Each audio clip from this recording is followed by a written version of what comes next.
Hello, this is the recording for the Hospital-Based Violence Intervention Program, Request for Proposals, Bidders, Pre-Solicitation Conference.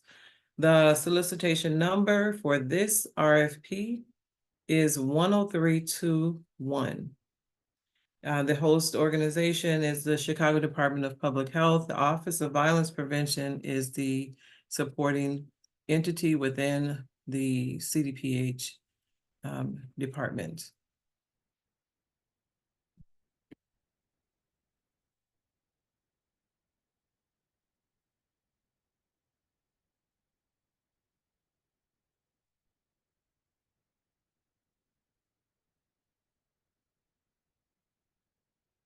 Okay. Before we start, just a few items that we want to make sure that all of the participants were aware of is that the session was recorded. All participants were placed on mute to reduce interruptions. We encourage the participants to submit their questions in the chat box.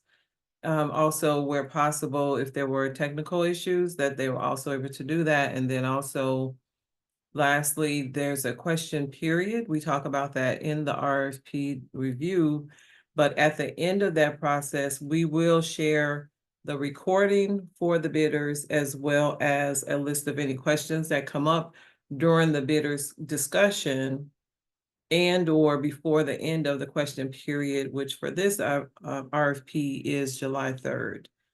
All of those items, the questions, the recording, along with the existing RFP will be published so that you should look for the same RFP number, slightly modified to reflect that it has been updated. And we hope that you will keep checking back. We expect that that amendment will be available either the July 5th or that following Monday. In terms of the agenda, we're going to do some quick introductions. We will then overview and walk through, of course, the timeline for the RFP, but also other kind of critical details. Then we'll do some additional questions and answers, as well as closing remarks. So before we get started, I want to introduce myself. I'm Marlita White. I direct the Office of Violence Prevention at CDPH, and we are supporting the rollout for this RFP. I want to introduce our partner and one of the city leads in the Mayor's Office of Community Safety, Lydia Sorensen. And following that, we'll do quick introductions with other team members and then move into the RFP itself. Lydia? Thanks, Marlita. Good afternoon. My name is Lydia Sorensen. I'm the first deputy in the Mayor's Office of Community Safety, and we're very excited to be partnering with CDPH on this RFP. At the Mayor's Office of Community Safety, we're committed both to working to address acute violence and also to eradicate the root causes of harm. And all of our work, including this RFP, really falls under that umbrella. When we think about the work that we're trying to do, we're fundamentally working to advance our People's Plan for Community Safety, which is our administration's plan, again, to both address acute violence and eradicate root causes. When we talk about interrupting and addressing acute violence, we're taking a people-based approach, focusing on high promise populations, including youth of highest promise, adults of highest promise, and victims and survivors. We're also taking a place-based approach to eradicating root causes of harm, focusing on high opportunity neighborhoods in our first wave, Austin, Englewood, Little Village, and West Garfield Park. And you'll see here on the screen the different pillars that we're using to approach this place-based work. What I want to call out is that in particular, we're excited by this RFP, which touches on several of these areas and really strongly aligns with our work. That is, it touches on both the adults of highest promise and victims and survivors, and that hospital-based violence prevention programs meet individuals where they are and at a time where they might be most open to receiving supports and services, and then providing supports that enable them to succeed when they go back to their communities, which could include, economic opportunity and upward mobility and other ways that they provide support. So, we're really excited to get a chance to partner with organizations who are doing this critical work and continue to support the people who need it most here in Chicago. Marlita, I'll hand it back to you. Thank you so much, Lydia.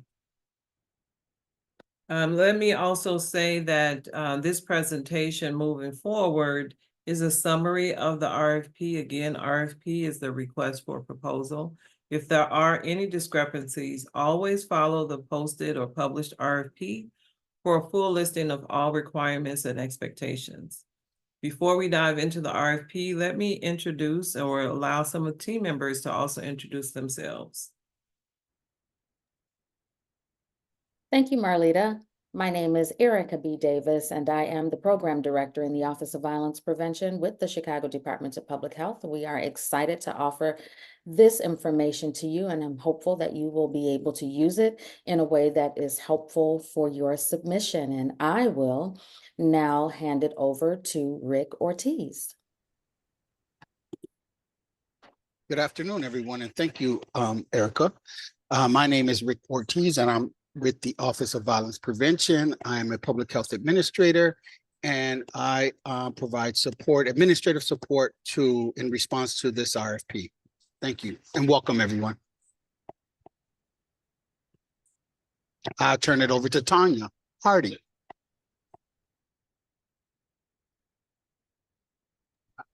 Good afternoon. My name is Tanya Hardy. I'm also a Public Health Administrator 3, working with the Victim Service Portfolio, but also offering administrative support on the RFP. Thank you.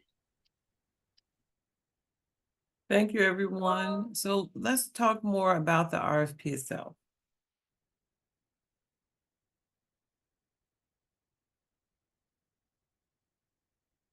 The purpose of this RFP is to identify qualified hospitals and community-based organizations to deliver hospital-based violence intervention programming and wraparound services to victims of violence who are at risk of repeat violent injury. Hospital-based violence interventions are multidisciplinary programs that seek to identify patients who are at risk of repeat violent injury while they're in a hospital-based setting. So how do we access those individuals who at the time of identification are in a hospital setting?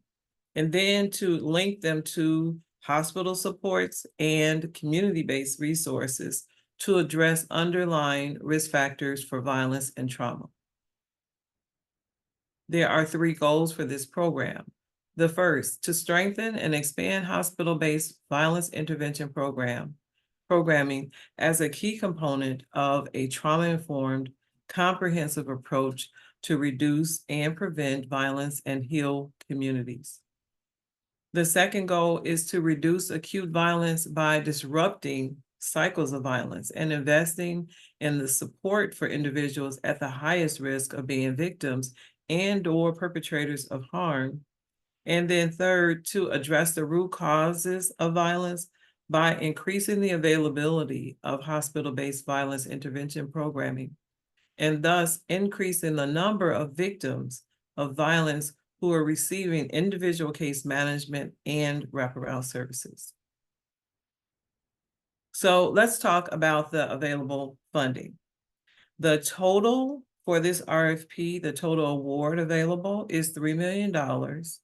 And it is available for a contract period that starts August 1st, 2024, so that's this year, through December 31st, 2026. So that is more than 1 year. The city is seeking to award up to 2 contracts with awards up to $1.5 million per contract. CDPH may allocate funding across selected respondents. That means we've selected delegate agencies during the contract extension negotiation based on funding, each respondent's performance, and programmatic priorities. There is a possibility that this program might have 1 extension. That extension would not exceed more than 1 year, that's 12 months. And that would be at the discretion of the city based on the availability of funds There are some additional factors that would influence the decision around the extension, but you can certainly look that up in the RFP itself. And we also want you to be aware that the funding for this RFP for at least this first period, August 1st, 2024 through December 31st, 2026, is supported from the American Rescue Plan, ARP state and local fiscal recovery funds, which are listed under assistance listing number 21.027 to support the city's response to the COVID-19 pandemic. We do have multiple eligibility requirements. These requirements allow the organization to know that if you've met these requirements, you're eligible for award, and that your application itself is eligible to be reviewed and considered for the award. The first requirement is that you would be a not-for-profit agency with 501c3 status. That you would have a business office located in the city of Chicago from which your agency provides services. That you would be in good standing with the city of Chicago. That means sometimes people would ask, well, what does it mean to be in good standing? It can mean multiple things. It might mean that you don't have outstanding debt to the city. It might mean that you have not been disbarred, or that you are haven't violated ordinances or any of those things. So it could be a range of items. So just be aware that your standing with the city is important, and that your staff who are, responsible for your submission would be aware of those concerns. That you would have a demonstrated history of delivering hospital-based intervention services, or an established history of providing support in the post-hospitalization period for victims of violent injury.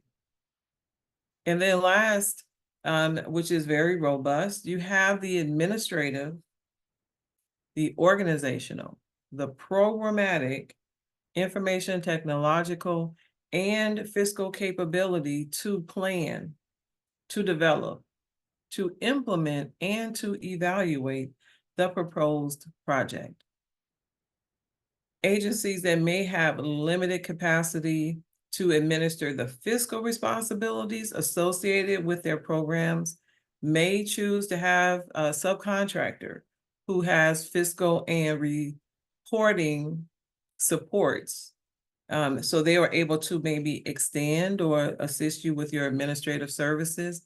So this RFP allows you to have a partner that might support you in the administrative functions.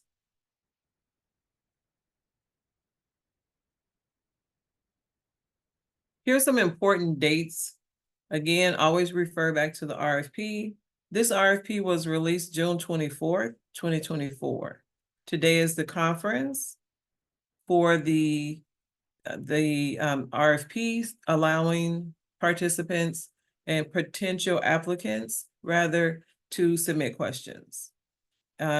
We actually have the question period open until July 3rd at noon. So you're able to submit questions certainly on the call, but you can submit questions in writing up until July 3rd. After that, we're not able to take additional new questions, but we will provide, again, a written document that codifies all the questions that we received and our responses to those questions.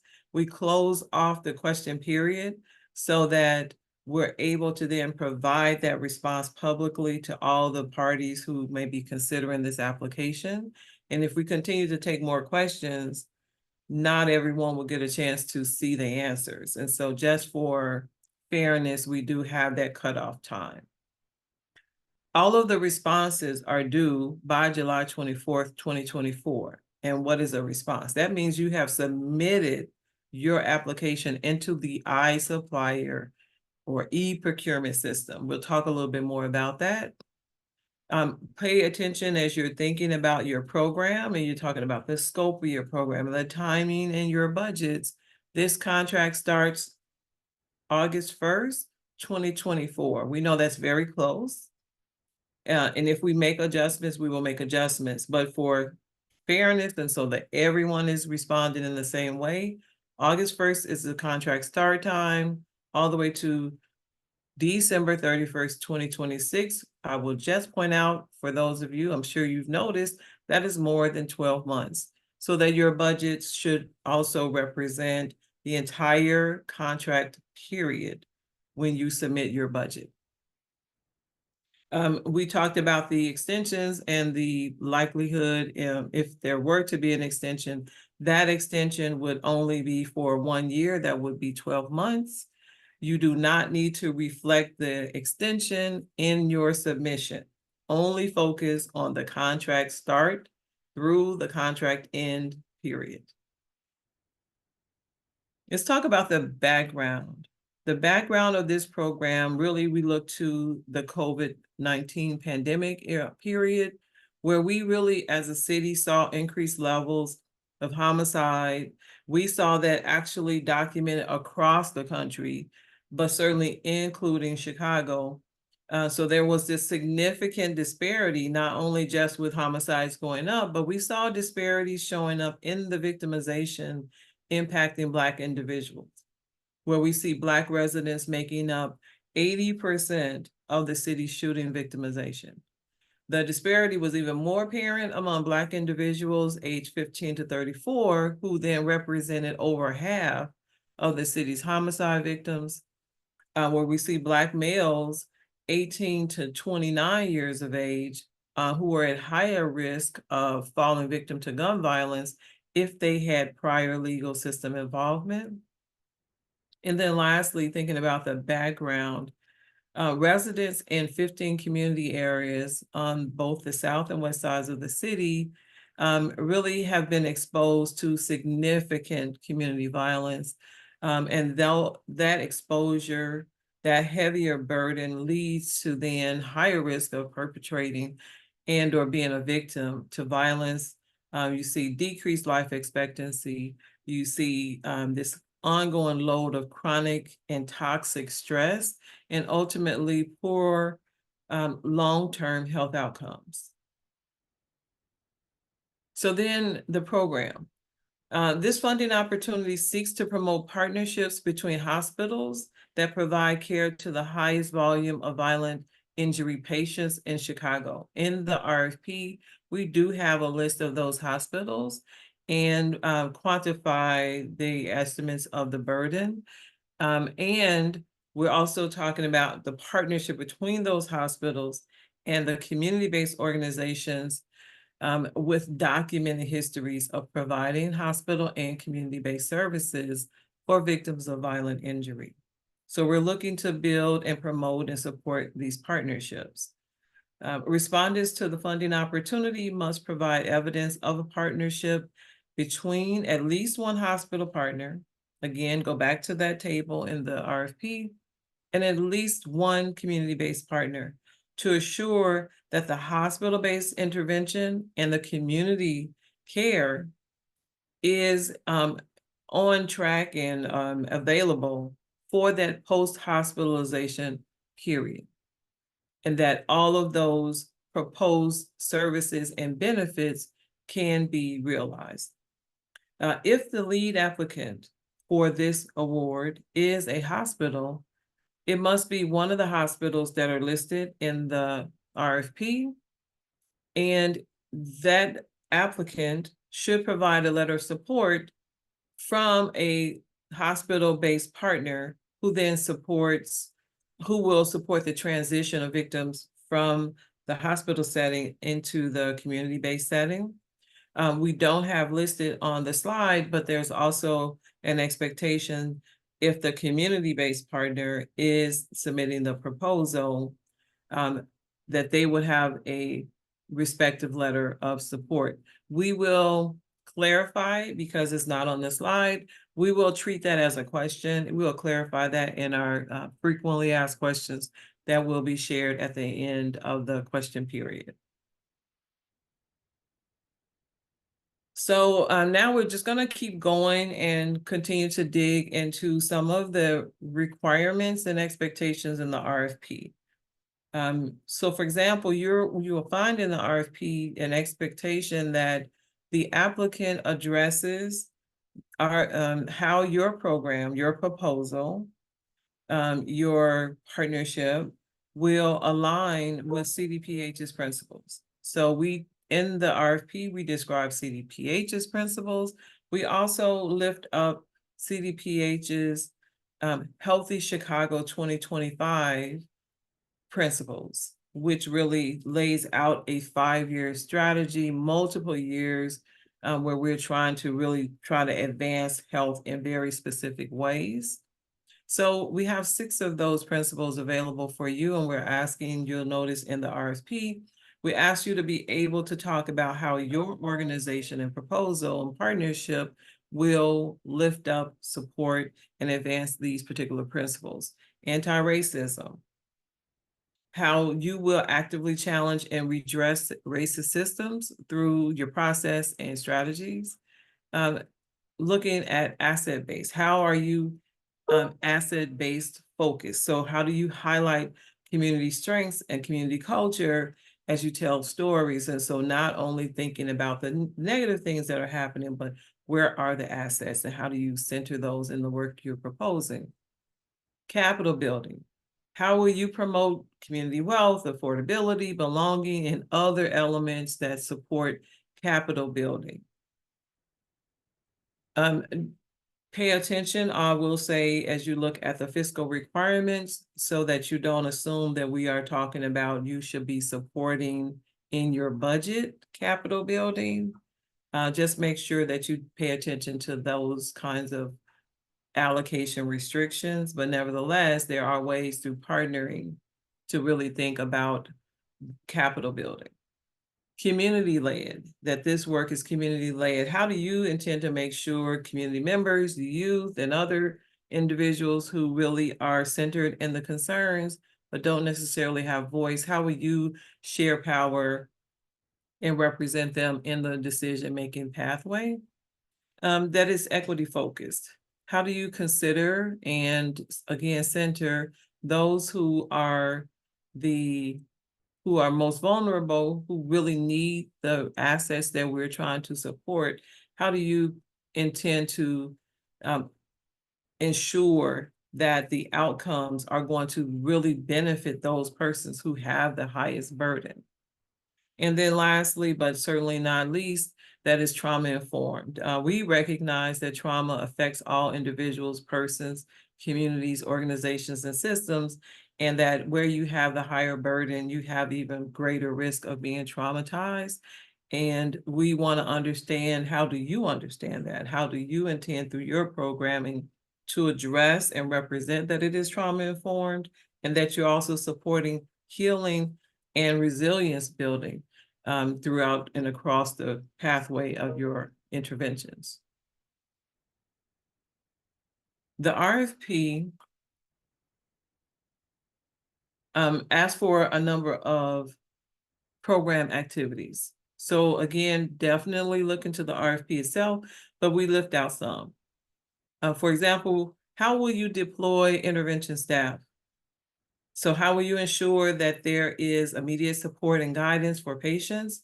How do you intend to mitigate the risk of retaliation and facilitating a smooth recovery process? But all that has to do with your strategies around how your staff will move quickly to interact with persons who need that level of engagement, and really being able to, through your proposal, explaining that whole process and those considerations.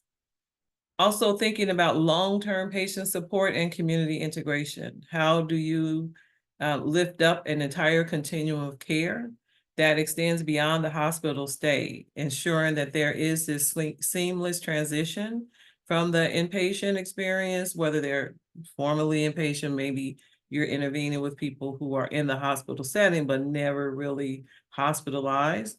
We want to understand that and tell us about how you appreciate that and how you will ensure this longer range arc of service. How do you intend to assess the patient's environment and lifestyle? What is your plan for ensuring and being able to accomplish tailored supports that appreciate what those individuals' actual circumstances are?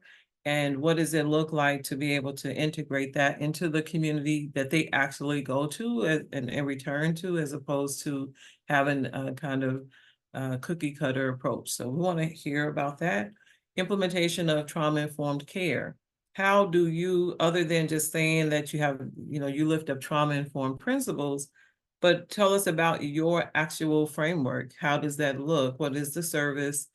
How does trauma, your appreciation, understanding, and responsiveness to trauma, how do we see that in your service delivery model? How do we understand the ways that that service is delivered differently to individuals and communities?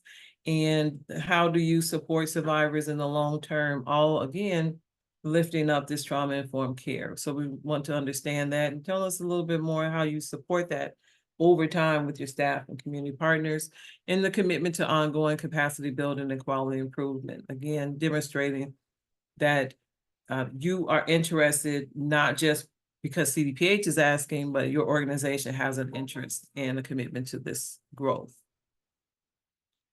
So you're going to hear us talk about evaluation in two different ways. Evaluation one is, how do we look at the programs that you are proposing and the ways in which you are going to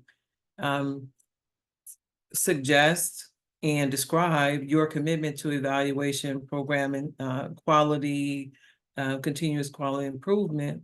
But then also, how does CDPH evaluate the actual programs that you are submitting and make our selection process? So in terms of the evaluation we're talking about for the applicant, as when you submit your application, you should be describing your program evaluation methodology. How do you intend to ensure effectiveness of your program? What are the metrics that you are suggesting? CDPH certainly will be working with any selected partners to ensure that we have shared commitment to kind of a tier of evaluation and quality assurance measures. We want to understand, how are you entering into the conversation? Tell us also about how you intend to report your data, track your data, and ensure that minimally you're able to submit that information at least on a quarterly basis. But you'll see that most of the time we certainly have some elements that we ask from you quarterly, but there are other data points that we will get from you more frequently, mostly on a monthly basis. It is important that as an applicant that you're able to talk about how your work will not only be responsive to what CDPH is asking you directly, but that we will try to bring on board analytical partners. And those are like external evaluators. So other groups that are going to help CDPH and this program understand its impact and other kind of larger outcomes. And so we want to understand, and we want to know that you appreciate that you're going to be providing information to CDPH, but also tell us about that relationship with our external partners and if you've had experience doing that work.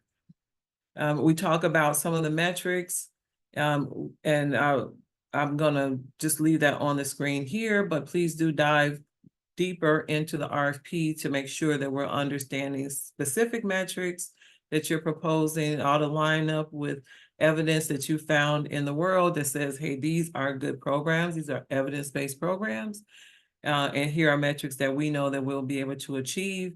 Also, not only those particular data points, but also what are the policies and procedures? We lift out data privacy and security, but there are certainly other policies and procedures beyond that that will be important to really lay out a sound and sustainable evaluation strategy.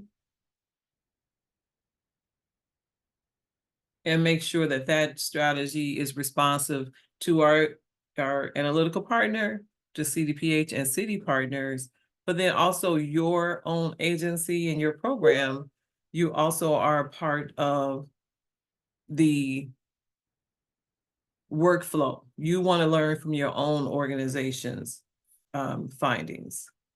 In terms of staffing, please make sure that as you describe your staffing pattern, your staffing schedules, that your wages for your staff are going to, one, that your wages are going to meet the city's requirements in terms of minimum wage. We have links in the RFP so you can see the hourly rate. We're also asking that you all, as you're proposing your staffing and your staffing schedule in terms of like your wage and salaries, that we'll look across what you're saying. These people are, they have experience in this particular work. They have a certain skill level, lived experience and beyond, that experts in the field. So we're expecting that the salary would meet that. But we also are establishing a floor. So, you know, we're going to be in a dialogue as we're looking through your materials to make sure that your salary and planned expenses make sense. Also, just to be clear that you are responsible for describing very clearly how you are going to maintain a sufficient number of competent and qualified staff to deliver your program. We don't tell you in this RFP what the minimum is. We're expecting you to be able to say, here's the program and here's the staffing that we need, and we'll maintain to deliver this program.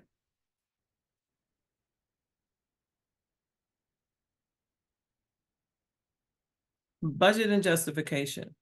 So the program is extending for this first contract period. It is more than a 12-month period. So note that your budget should follow the entire contract period, not just that 12-month. We will be engaging partners and applicants if needed to better understand your 12-month look at your budget, but we really want to see how you intend to use those dollars that are available. Remember, we said up to 2 awards, up to 1.5 million for that extended period. So we want to understand what that looks like over time. Respondents are limited to 10% of the administrative costs.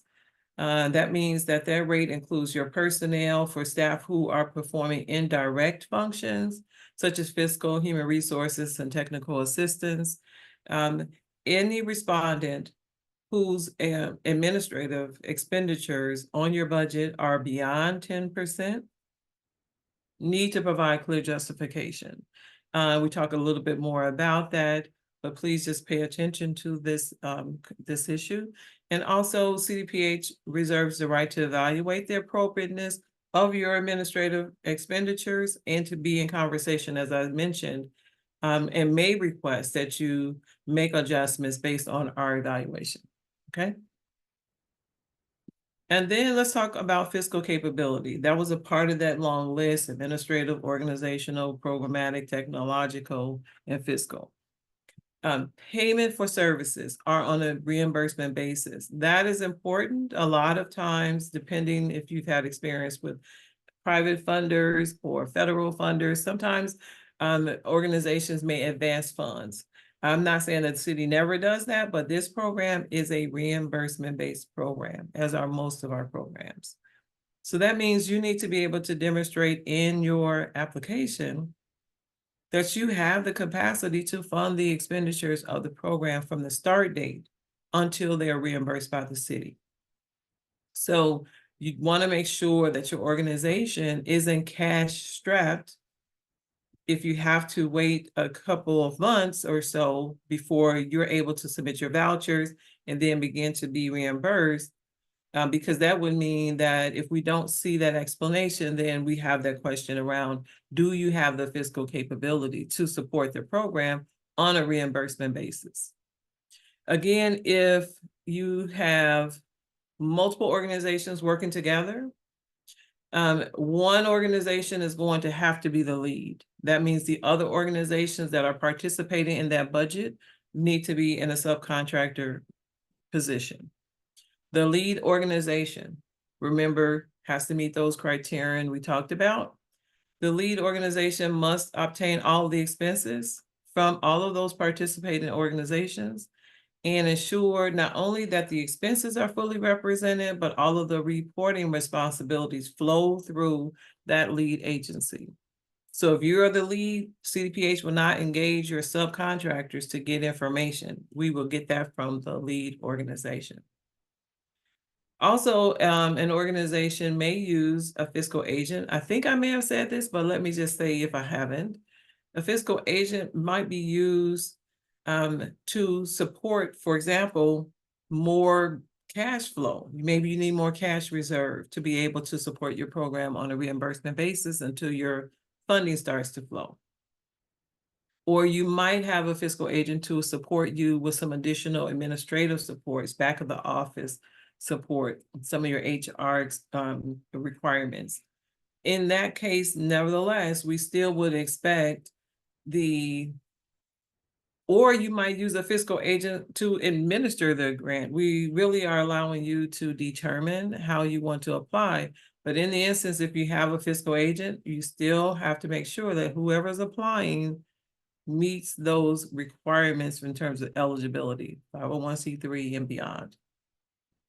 And the last piece about the fiscal agent, sometimes these are not obvious, that you should make sure we're clear if you are using a fiscal agent, who's that staff person who is going to make sure that who's responsible for preparing and reviewing your vouchers, addressing issues of accuracy and allowability and reasonableness for your expenses before you're making those monthly submissions. So what is your QA and who's responsible for that?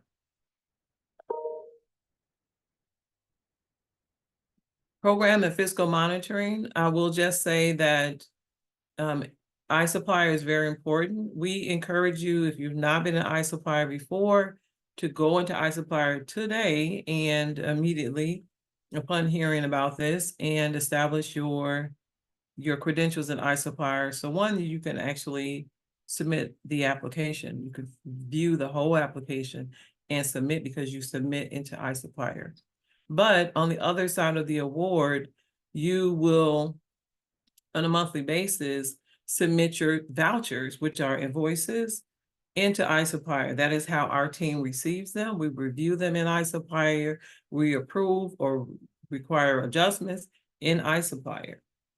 So you definitely, that's why we said that technological, you have to be able to move around in an online environment.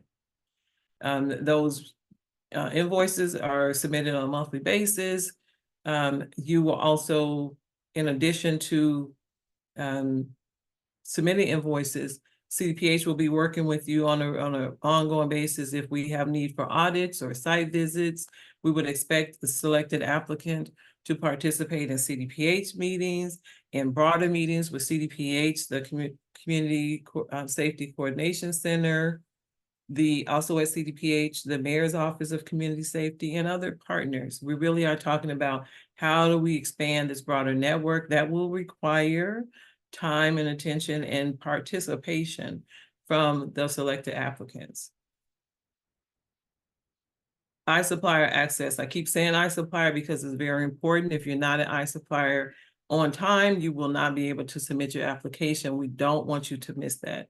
Minimally, give yourself 3 days, but really please do it now. Also, there are ways to get help if you're in iSupplier and you're moving around and you can't either get your credentials activated or you're not sure, what to do next. So you can go into iSupplier through community support at cityofchicago.org. You can even call 312-744-HELP. So lots of ways to get assistance. Also, at the end of the RFP itself, there are screenshots available for you to actually help you step-by-step navigate through iSupplier, even to access other kinds of help. And lastly, I'll talk about evaluation. Well, it's not lastly, but I'll move a little more quickly. Evaluating of proposals. We've talked a lot about how to understand the RFP, the context in which the RFP was drafted, the kinds of concerns, the types of partnerships, the kinds of partners, applications we're looking for. But we're asking that you put all of those things into iSupplier, and this is what happens next. The department, CDPH as the host, but always other hosts, we build an evaluation structure where we have panels that are looking at applications. So once you submit, we go through first a technical review to make sure that you've met the minimum criterion to have your application considered. And then we move on to an impaneled group of reviewers who've been trained on the RFP, trained on our scoring process, and they go through your RFP, your application. They look at all your attachments, they look at the body of your response, and then we're scoring based on that. We score on a 0 to 100 scale, where all applications are then by section considered for the full amount of points or up to those available points. For example, program activities, there is a section, many questions. Your questions are scored. You can be awarded up to 38 points in that section. We hope that people will really, as you're applying, pursue all the points. We want robust, we want heavy competition. Please do not assume if you get a lot of points here, you can just not get strong points in another section. Everyone is really going to try to gain as many points, and we want you to do the same. Once an applicant has gone through the screening, we've gone through the scoring, we've determined based on our evaluation panels, our recommendation, those recommendations actually go to our executives within CDPH, and the commissioner makes the ultimate decision. Once a selected respondent or two are identified, then we start immediately working through award letters and working with those partners to make sure that the reports are cultivated and make sense for you, the vouchers, and you understand all of the elements you need to do for your vouchering on an ongoing basis. We make sure that you understand where to get help if you're having vouchering concerns, and we start onboarding you with any other external entity who may be a part of the workflow to make sure that your program plan is ready to launch. So those are the kind of, that's what happens if you're selected. I want to point out a few other items before we end to make sure that you're paying attention so that you can still write the best possible application. These are sections in the RFP that sometimes people don't really look at. They just pay attention to the front part, but these are important. So look at the insurance requirements. There's a lot of attention happening in the city around insurance and the kinds of insurance components or elements that need to be insured. So make sure that your organization and the relationship you have with your insurer is going to span the kinds of insurance certificates that the city is going to be requesting, right? So that's important. Also important is that whole set of rules and compliance and statutes, ordinances, and such at the back of the RFP. Again, lots of people focus on the front, they don't look at the back, or they assume that, oh, this was the same, it looks the same, so it's the same information as this other RFP that I saw before. Those sections can be updated, so please do pay attention to the back of the RFP and read through those rules and ordinances and such. It may look a little legalese heavy, but use your attorneys, use your consultants to make sure that it's making sense to you, because we want to, once we enter into a relationship with you in terms of a contract, that you are prepared to follow through and comply with those statutes. A few application tips, just a reminder, late applications cannot be accepted. We hope that you will start early in the iSupplier system. There can be lots of hangups and things that may slow down the system. And at the time that the application is set to close, it will close. We cannot hold it open. We cannot reopen it. We cannot take applications like through our emails, for example. It has to go into iSupplier. So start early. Also, please make sure that you are complete in each of your responses. So each question that you're being specific and very clear. We tell our evaluators, don't look online for information. Don't rely on what you think you know about an agency. None of those other investigations are appropriate. You only score the application based on the information that has been submitted. Also, be redundant. If we ask you a question and we ask for information in question 1, and then we're in question 5, and we're asking for something you think is redundant, so you abbreviate your answer to question 5. We do not recommend that, because our evaluators are trained to look at what you said in question 5, to not scour your whole response to find other ways you answered that question. So these are just some tips that we hope help you be successful. And you can reach out to Candace Moore, email candace.moore@cityofchicago with those questions through July 3rd, which is the end of the question and answer period. I did provide my information as well. And certainly you can submit information through iSupplier. The city, the health department also has an RFP landing page, just other ways we're trying to make sure you can find this information. But none of these are a way to not go into iSupplier. They all take you back to iSupplier, which is the source of the application. So thank you so much. I will pause and allow a few questions that may have come in earlier, and we'll see if we can answer them on record. Any other questions that are submitted, we will respond to in the FAQ document that is coming soon.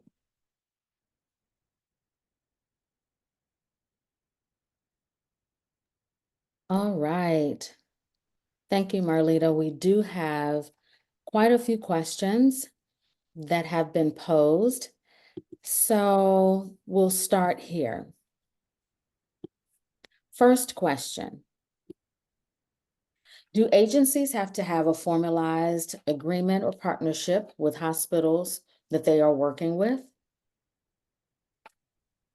So we do request in the RFP letters of support between the applicant, whether the applicant is a hospital, so we want a letter of support from your community partner. Likewise, if the applicant is a community organization providing victim support in post-hospitalization, we would expect a letter of support from the hospital. We don't go beyond that, so the letter of support does not have to be a fully articulated agreement.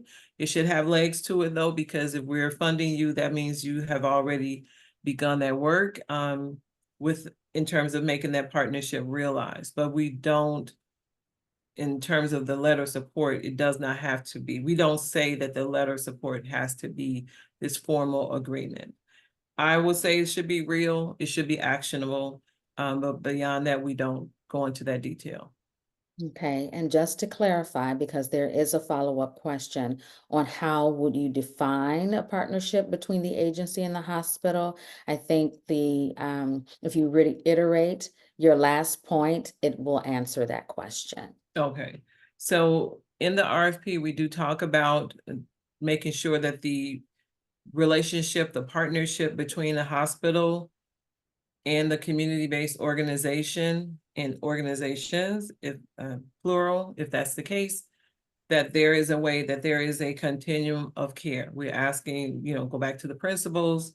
In multiple places, we're trying to understand how people who are being served in a hospital setting then continue to receive services after they're out of the hospital. We don't go into more detail and tell you what the terms of your partnership must be. I would encourage people to look into the RFP to be just more clear about the minimum standards. But beyond that, again, we don't set a ceiling. We don't say it must have concrete, fully articulated contractual relationships. We are looking for partnerships. I think that partnerships ought to be actionable. but it really is up to the organization that is applying to make sure you're making the terms and the degree to which that is a real relationship that can be funded and is able to be activated. That's going to be up to you and how you submit that material.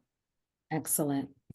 Okay, so let's clarify the actual time frame of this specific RFP, including the one-year extension. So will Okay. this then, in the time frame, including the one-year extension, be through December 31st of 2027? Great. I'm glad you asked that question. So in the RFP, we lay out and we say in multiple places, what is the period for this program? The period for this program that you should focus on with your budget, with your application in terms of your work plan and all of those things should be August 1, 2024 through December 31, 2026. That's the contract period. That's where we're looking for you to be able to explain your budget, your staffing, your programming against that program period. As a courtesy, we share that we may extend the program. We may seek an extension. If that were the case, that would be January 1, 2027 through the end of 2027. Your application does not need to address that. You may talk about sustainability, but primarily we are really interested in understanding what you intend to do for the entire program period that we've talked about that ends 2026. Okay. Will the submitted budget be for the entire contract period, ultimately being 2 years and 5 months? Yes. Excellent. And yes, and we will communicate with programs. Again, I think I may have mentioned this briefly. We will communicate with programs if we want to understand what that 12-month program budget might look like. But just for continuity's sake, everyone who's submitting should be submitting for the entire program term. That is from August 1 through December 31, 2026. We want to understand what that budget looks like. Okay, we have quite a few more questions. Let's see. Sinai Health Systems has both Mount Sinai Hospital and Holy Cross. Would we submit 2 applications, one for each hospital? So I would say, one, I want to refer you to the RFP to make sure that you are focusing on the hospitals that have been listed in the RFP as those hospitals that are being prioritized. So one, make sure you look in the RFP for that. Number 2, I will not, I don't want to address whether or not and how a particular respondent should divvy out their existing relationships across broader systems. I think that it really will depend, and it's up to the organization, the applicant, to determine how you want to apply. I will also point out that we talk about the 15 community areas. We talk about south and west sides of the city. So there are so many iterations of what might be a strong application based on a particular organization's relationships. So it would be very difficult for us to say, you know, do this one entity should apply in this particular way. So I don't want to lead you down the wrong way. So you all should really consider and submit an application that you believe in, that you think represents in the best way the most robust version of the programming that you are able to provide, and that addresses the arc of programming that we're looking to fund. Okay, a few more questions. We are approaching time. Since 2 awards are expected, can we assume that each awardee will partner with multiple hospitals listed in the RFP to make sure victims at all hospitals benefit? Or might an awardee work with only one hospital, or that one hospital might receive an award? No, that's a great question, very complex, and I think very well thought out. So thank you for the question and really for all the questions. But I will say again, I feel like my answer is the same, that I don't want to go into detail and direct a particular application. And also by answering what you should assume or not, I don't know that that would necessarily be true. We are inviting applications, we're inviting organizations to consider the short list of hospitals, to consider the audience that we understand is particularly burdened in the communities that are particularly burdened. But beyond that, we want you all as a field of applicants to really consider what makes the most sense for you. I would not assume that there will be, sometimes people might say, well, let me look at how this first round goes, and then I'll apply the next round. Don't wait for a second round. We don't know that there will be. So really, I would say engage your partners, maybe future partners, reach out beyond where you may be already partnering for those letters of support, and then submit something that you feel, submit an application that you think really is future focused and extremely relevant. Okay, great response. Is this being recorded? This is being recorded. Yes. Couple more. Is your intent to prevent recurrence of deliberate shootings or accidental shootings, or both? Okay. I think that's a great question, and it lives in it lives in the nuance. And in a lot of instances, accidental shooting is difficult to determine what's an accident. And so I don't believe that we go into very specific details in the RFP to really make those distinctions. So I'm going to leave it to the applicants to, again, look into the RFP, look at the kinds of the work that the mayor's office has already identified as people-based and place-based programming. So I think you'll be able to understand where our priorities sit, and then propose based on that the kind of concerns and injuries that you believe your program can be responsive to. I will say at the end of that, remember that we're talking about how do people who are in the hospital environment seeking care for violent injury then get taken out of the pathway of future injury and retaliation and other kinds of prolonged trauma based on the supports you can offer. And so I think that is the spirit of what we're looking for. Beyond that, I will leave it to the applicant to make those decisions. Okay, great.